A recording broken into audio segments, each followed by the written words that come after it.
What is up mga toys? Samahan niyo ako ngayong araw na ito, magkakalikot tayo ng motor. At ito nga ang kotse ng aking anak kasi kaka-birthday niya lang. At ito na nga ang aking motor, ang Aerox 155. So tinuturo ko yung panggilid kasi yun yung gagawin natin ngayong araw.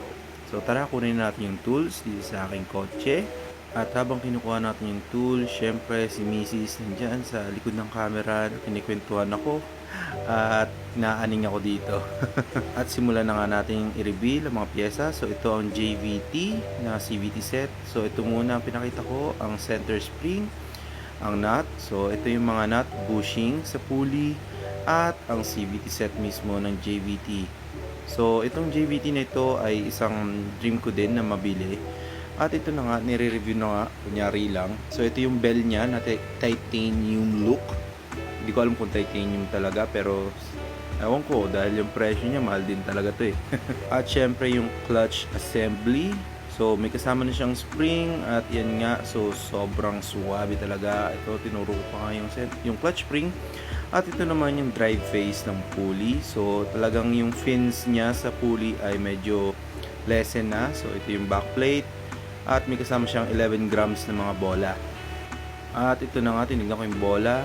So, sinalpak ko na siya dito para ikakabit na lang natin. At simulan na nga natin ang pagbubuklas ng panggilid at tanggalin natin tong airbox na pagkalaki-laki.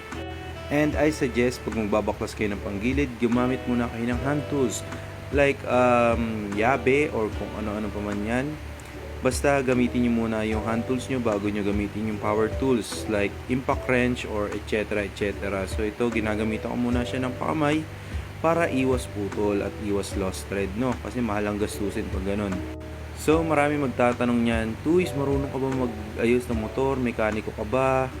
Ang sagot ko po dyan ay hindi, at masasagot ko lang din ay hobby ko lang tong magbaklas, magkalikot. So ito nga, pinapakita ko na sa inyo yung panggilid ko na sobrang dumi, as in, alikabok. At dito na tayo gagamit ng sinasabi nating power tools, kagaya ng impact wrench. So shout out X-Titan, parang iba yata yung Titan na nawagit ko. At ito na nga, binaklas na natin ang backplate. So kasama na dyan yung mga bola. At secret yung mga bola na yan kung anong timbang yan. Siyempre yung bushing na luma, papalitan natin yan ng JVT din. At syempre itong bell. So ito, pinakita ko yung nut. At ito na nga. So salamat RS8 na nagamit ko kayo ng 3 years. At ito nga, ang belt, tinitignan ko kung okay ba siya. So ito nga yung torque drive, kasama dito yung spring at yung clutch assembly. So ayan, grabe yung dumi ng panggilid ko. So tara, linisin muna natin. Disclaimer lang, bakit ako naglilinis ng panggilid? Na hindi gumagamit ng gas or ng toothbrush na luma or kahit ano. Temporary lang to dahil dadalhin ko rin naman to sa mekaniko ko para siya yung mag-proper linis ng panggilid ko. Dahil medyo hassle lang ngayon dahil may hinahabol din akong oras, kaya temporary lang naman to, importante makabit. So shoutout RS8 CVT cleaner, sobrang solid talaga, kahit punas lang kapit agad yung dumi. So ito yung pinakita ko yung bala ng impact wrench para matanggal natin tong clutch assembly. So ayan, kailangan talaga dyan ingat-ingat lang kasi pwedeng tumalsik yan. Syempre spring yan, no? So nakita nyo dito, pinapakita ko, natanggalan ako ng mga parang clip. So medyo bad news yun sa akin, kaya nagta-thumbs down ako.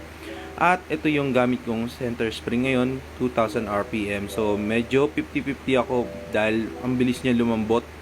In 6 months, lumalambot kagad siya. So nilinis ko muna tong torque drive ng CVT cleaner. So spray lang. Hindi ko na siya na-brush dahil temporary nga lang. So pasensya na po, baka matriggered yung iba dyan. At ito na nga, at ikakabit na natin yung center spring. Syempre yan muna yung una. At ito, 1.5 RPM lang to. Pero grabe yung tigas niya. At sulit na sulit talaga yung bili. Kasama na siya dun sa CVT package na bili natin. At ito na nga, papalitan syempre natin ng bolt. JVT din. Straight JVT tayo ngayon, sir.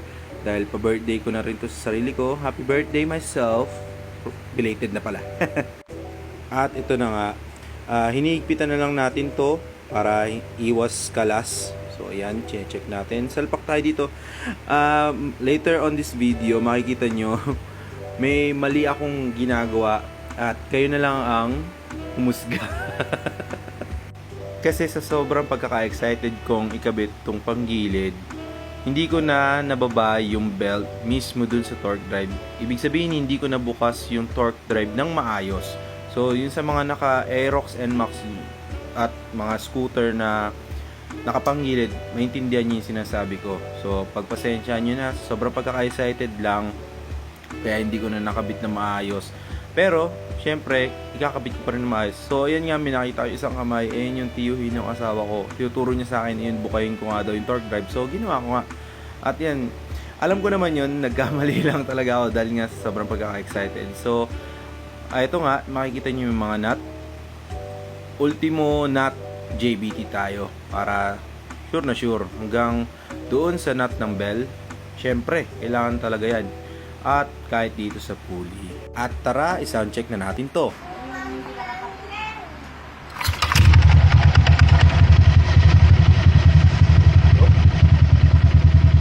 So magtataka kayo bakit may maingay doon. Wala kasing airbox na nakabukas pa yung gilid ko, kaya walang problema yung motor ko.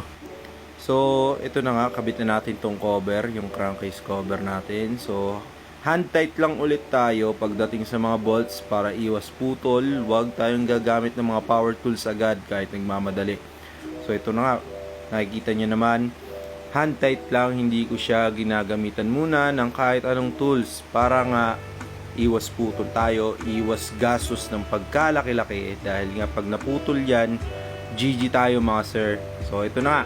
Higpitan na natin itong, ewan ko kung anong tools to, kung anong, basta parang ano siya eh, parang torque wrench, ewan ko kung ano ba man, basta ito na nga, higpitan na natin siya. At shout out, kapit ni Mrs. yung camera, kasi nga pinapanood niya ako, ganyan siya ka-sweet, kahit visit na visit yan, pag bumibili ako ng pyesa, ganyan siya ka-sweet, sinusuportahan niya ako, pinapanood niya ako pag nagkakabit ako ng mga pyesa ko. Ito kasi talaga yung hobby ko pag nandito ako sa Pilipinas. At ito nga, magbaklas, magkalikot ng kung ano-ano dito sa motor ko. At pagkatapos ikabit ang cover, ikabit naman natin ang airbag. So hinigpitan ko lang dito, ay niluluwagan pala, hindi pala hinigpitan yung rubber something sa ram air ko. So ayan, hinigpitan ko na siya. At sinusure kong hindi siya luluwag, hindi siya matatanggal. Pero don't worry, screw naman. So yan, hinigpitan na nga natin ang airbox natin para nga iwas laglag, iwas aberya. So ito lang. What is up mga toys? Salamat sa panonood. Hanggang dito na lang. Tapos na tayo sa panggilid. Next naman ay pangharap natin. Papabit natin yan. Ano masasabi mo? Ay!